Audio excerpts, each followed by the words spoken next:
My Merienda episode for today. Luto ako ng steamed cassava cake.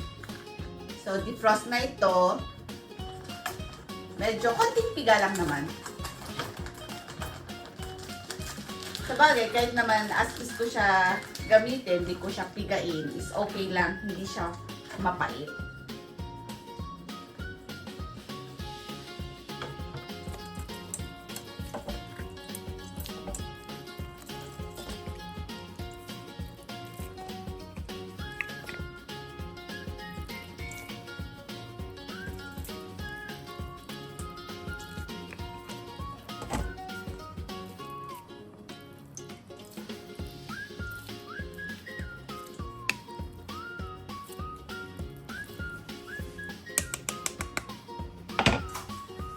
Medyo marami-rami rin yung napiga natin.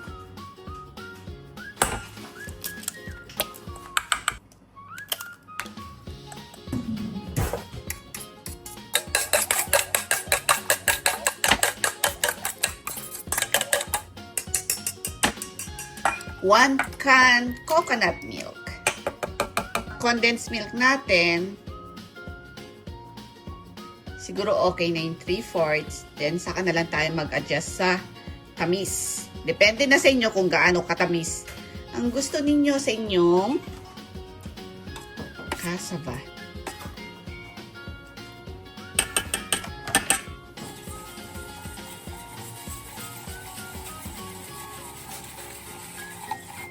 Then, i-mix lang natin na mabuti.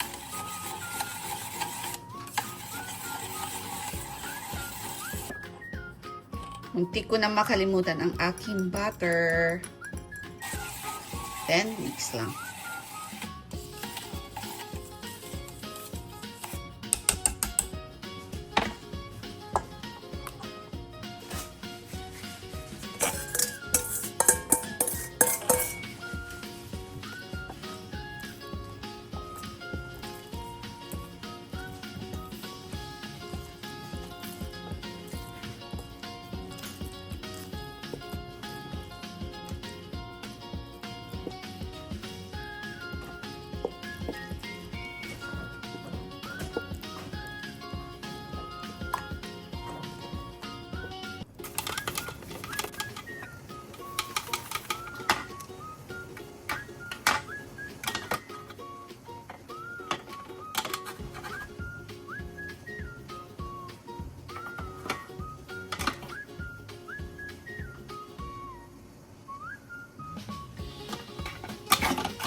Ooh.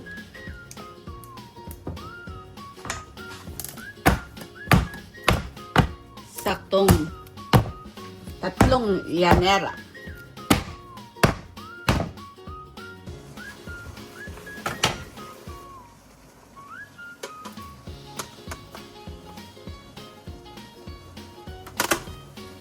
Ayan. Sukat na sukat ang 3 kong llanera sa aking steamer. And takpan lang natin. Every time and then, i-check ko na lang. Hindi ko alam kung ilang minutes ito bago maluto.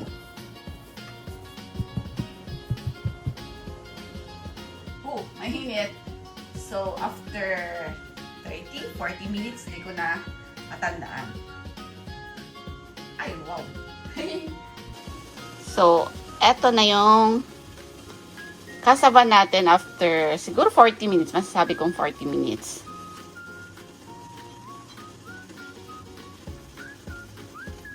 Oh. Seems okay na. Ay, mainit siya, besh. Ayan. Isa. dalawa. At tatlo. Yan. Palamigin ko ulit. Then, try natin mag-slice ng isa. Kahit isang lianera lang. Ay, naku, hindi ko na siya mahintay. Medyo mainit pa. Hindi ko na siya mahintay na lumamig na todo. Subukan natin check ang isang lianera. Oh, mainit, in fairness.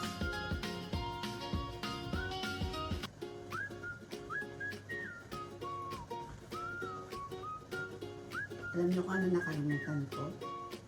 Kaya hindi ko napahiran ng butter yung lianera ko, kaya dikit na dikit.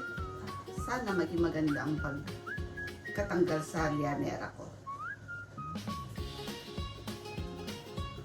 Mainit pa kasi. Alam niyo, alas 11 na ng gabi. Antok na ako, kaya hindi ko na siya mahintay na todong lumamig.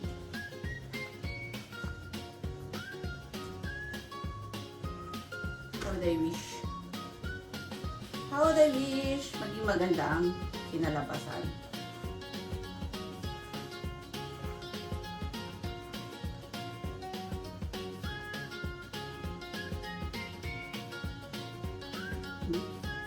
Tama lang yung tamis. Grabe, super init pa talaga. Try natin. Sana maging maganda pa. Dikit na dikit. Ayaw lumabas. Ayun, ayun. Ayun, ayun, ayun, ayun. Wow. Haha. Ganda pa rin ang kinalabasan. Super kapal.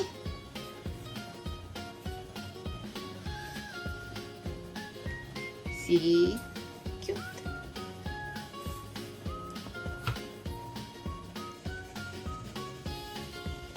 Parang ang labas niya tuloy is parang mamon. 'Di ba? Yan. So kahit mainit pa 'yan, try ko siyang i-slice. Ito, reserve pa to. May dalawa pa naman. Sakto na to bukas pagkagising. Ang hirap kung walang taga-video. Isang kamay, nakahawak sa camera or sa phone. Isang kamay, nag-i-slice.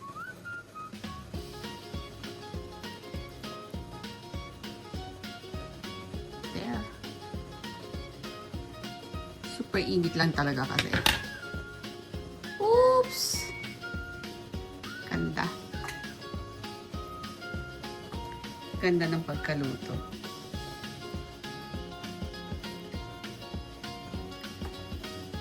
Yan. Ang ganda ng pagka-steam. Siyempre, ano pa expect natin? Yung may size natin konting piraso.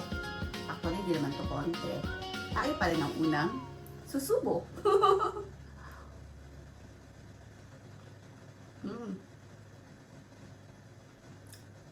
Sarap. Masarap naman talaga ang kasaba eh. Mapa-steam pa yan, mapa-bake man yan. Ano man luto ang gusto nyong gawin para sa akin. Kasaba is kasaba.